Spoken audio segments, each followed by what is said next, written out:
Hai,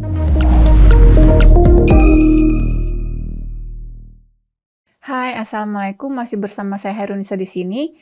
Di video kali ini kita akan melihat apa yang akan kita lakukan pada saat kita ingin menghindari pantulan dengan menggunakan staf tunggal yang dipasang serial terhadap beban.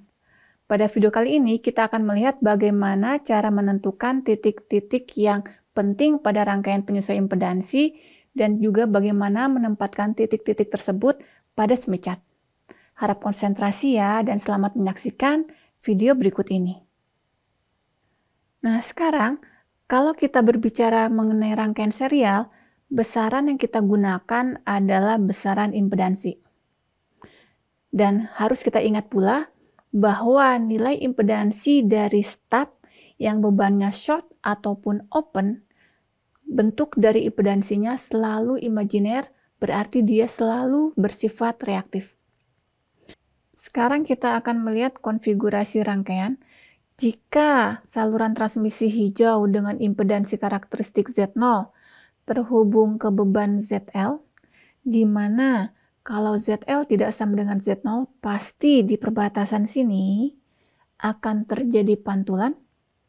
Dan untuk menghindari pantulan tersebut, kita menggunakan staf tunggal yang dipasang serial terhadap beban dengan skema sebagai berikut. Yang merah ini adalah staf, dia juga merupakan saluran transmisi yang terdiri atas dua buah konduktor. Dan ujung dari staf kita beri beban bisa short, bisa open. Nah sekarang yang harus kita cari adalah berapa jarak DL, di mana jarak DL ini adalah jarak dari staf ke beban, dan juga berapa panjang staf yang diberi notasi DS. Pada rangkaian ini ada 3 titik penting, titik A, B, dan C.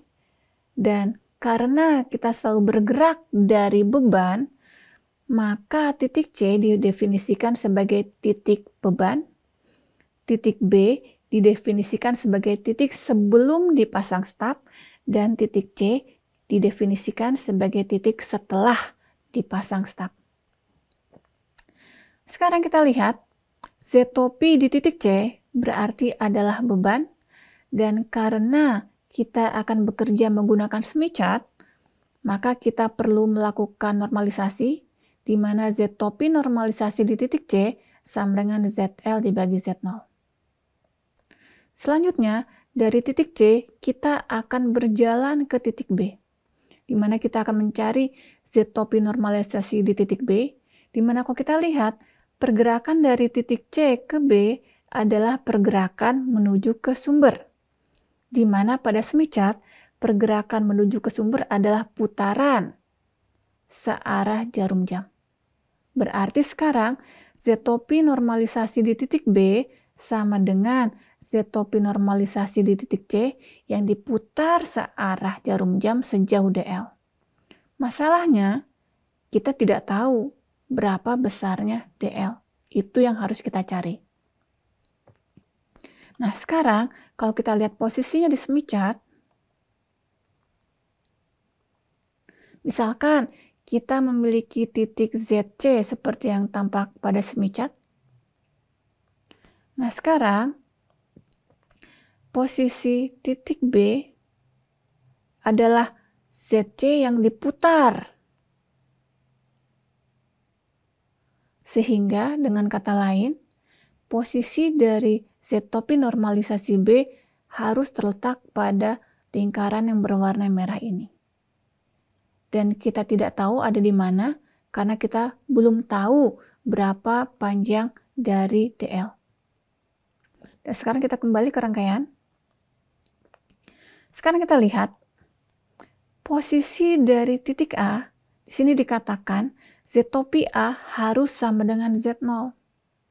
Mungkin timbul pertanyaan, kenapa?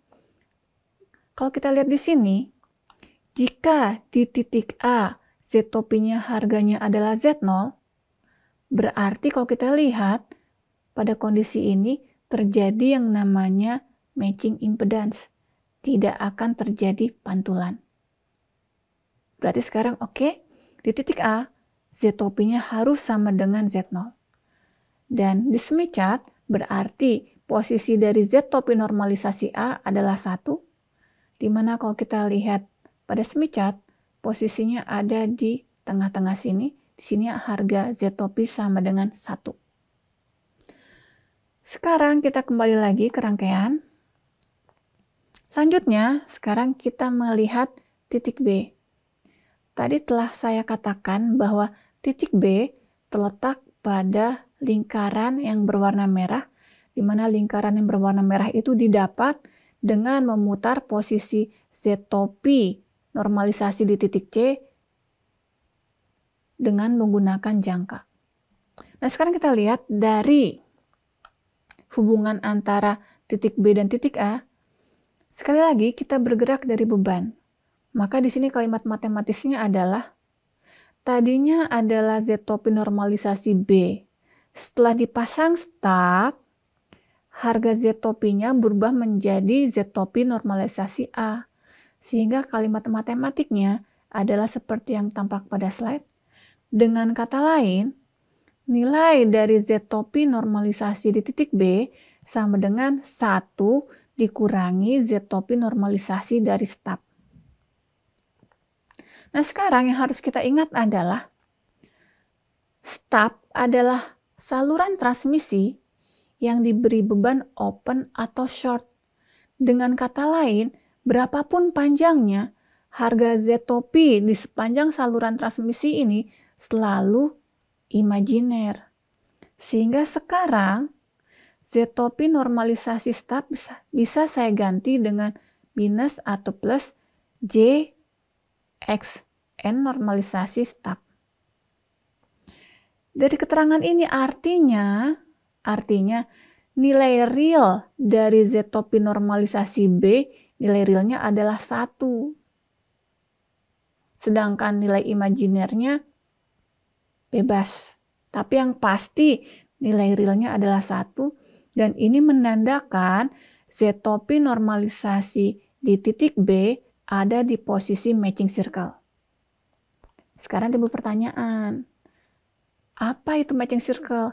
Mari kita lihat semi chart berikut ini. Tadi dikatakan nilai real dari Z-topi normalisasi di titik B adalah 1.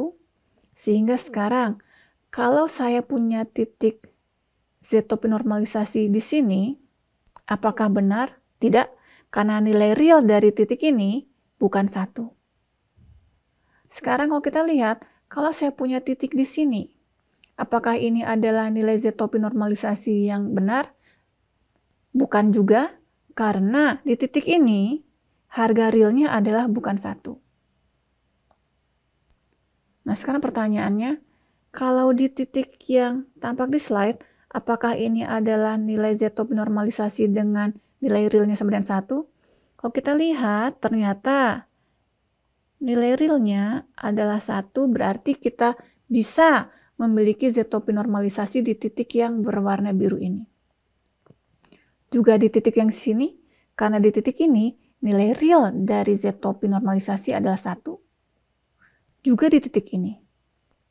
Dengan kata lain, nilai dari Z-topi normalisasi terletak pada suatu lingkaran yang harga realnya adalah 1, di mana lingkaran tersebut adalah lingkaran berwarna hijau ini. Dan ini yang disebut dengan yang namanya matching circle.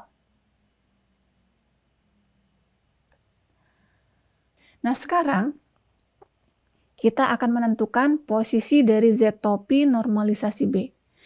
Tadi saya katakan posisi dari Z-topi normalisasi B ada di lingkaran merah. Dan juga ternyata dia juga harus ada di lingkaran matching circle. Artinya, Z-topi normalisasi B merupakan perpotongan antara lingkaran merah dan lingkaran hijau. Berarti posisinya bisa ada di atas. Saya beri notasi Z-topi normalisasi B1 atau Z-topi normalisasi B2.